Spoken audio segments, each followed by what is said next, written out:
Rodalies és l'únic transport públic que perd viatgers any rere any. Cau la confiança dels usuaris en un servei que, com va destapar ITV3, registra un centenar llarg d'incidències a totes les línies que cronifiquen els retards. Són trams pendents de solució des de fa anys on la velocitat s'ha de baixar a mínims. El mapa de Rodalies que hem elaborat, consultable al nostre web, marca l'R3 com una de les línies més castigades. Aquesta línia que uneix l'Hospitalet de Llobregat amb Puigcerdà acumula fins a 31 punts crítics, on els trens han de reduir la velocitat. Els usuaris estan resignats, habituats a utilitzar una infraestructura deficient i fins i tot han normalitzat les incidències. El tren avui ve per l'altra banda, però ho sabem perquè pels semàfors. Interpretem els semàfors perquè la megafonia no funciona, no acostuma a funcionar.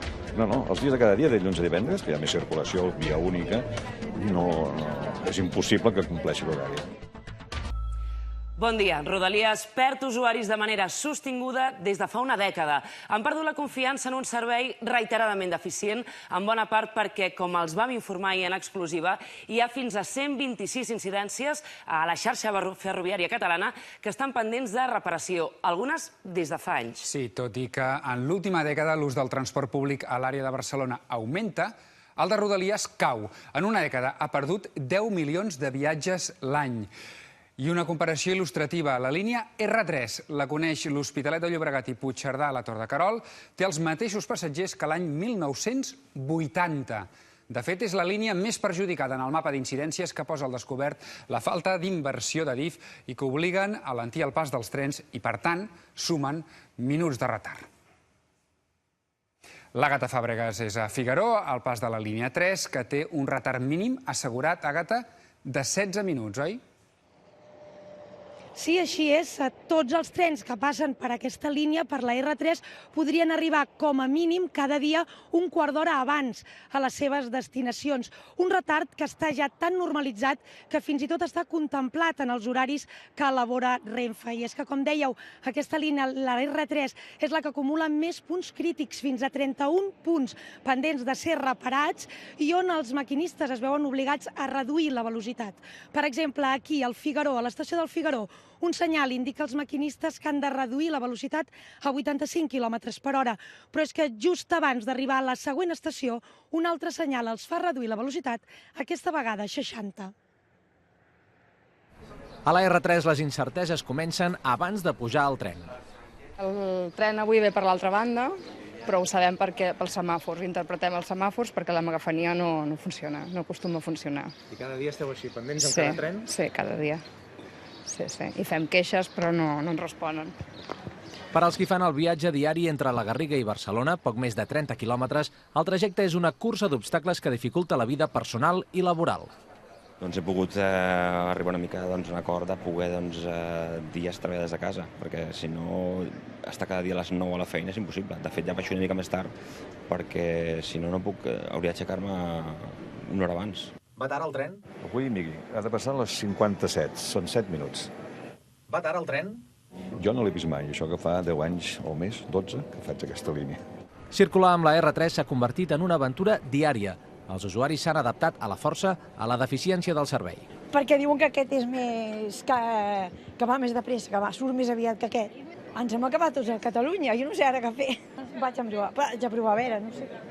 Estem aturats a Montcada bifurcació, al costat d'un tren de la R4 que ha arribat més tard i marxa abans, mentre que el de la R3 continua aturat. Hem sortit de la Garriga 7 minuts tard, però quan arribem a plaça Catalunya ja seran 16 minuts de retard. La majoria de limitacions temporals de velocitat a la R3 són a les comarques d'Osona i el Ripollès, però en total, entre Montcada i Puigcerdà n'hi ha 27, que generen un retard mínim d'un quart d'hora. Aquí, però, plou sobre mullat i els retards acumulats són sovint més grans, perquè gairebé tot aquest recorregut es fa en via única.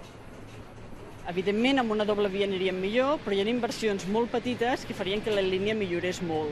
Que si estiguessin fent obres, tots entendrien que anem més a poc, però el que no té sentit és que tots anem més a poc perquè hi ha previstes unes obres que no estem veient excavadores per enlloc. Per motius com aquest, la xarxa d'autobusos express va duplicar les freqüències entre Vic i Barcelona l'estiu passat. La R3, en canvi, ha perdut un 15% d'usuaris en l'última dècada. Pere Bosch, TV3, Torelló.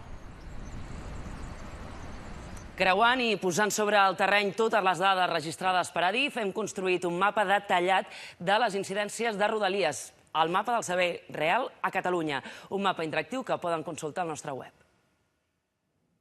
Cada punt vermell, un retard assegurat en el pas de cada tren. El mapa interactiu no solament detalla els minuts de demora, també la velocitat real i la teòrica a la qual podrien circular els convois.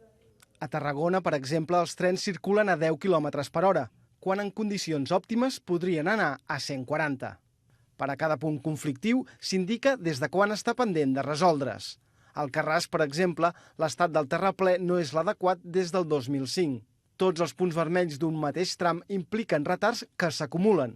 En els escassos quilòmetres que separen Ripoll i Sant Quirze de Besora hi ha 6 punts que encadenen, com a mínim, 6 minuts de retard. Coincidint amb el moment que el Telenotícies feia públic en exclusiva la llista de limitacions de velocitat, els usuaris de l'aplicació mòbil del 324 es van multiplicar per 4. La reacció a les xarxes socials no deixa cap dubte que aquest és un tema sensible i que molts viatgers de la xarxa ferroviària per fi troben una explicació als seus problemes quotidians.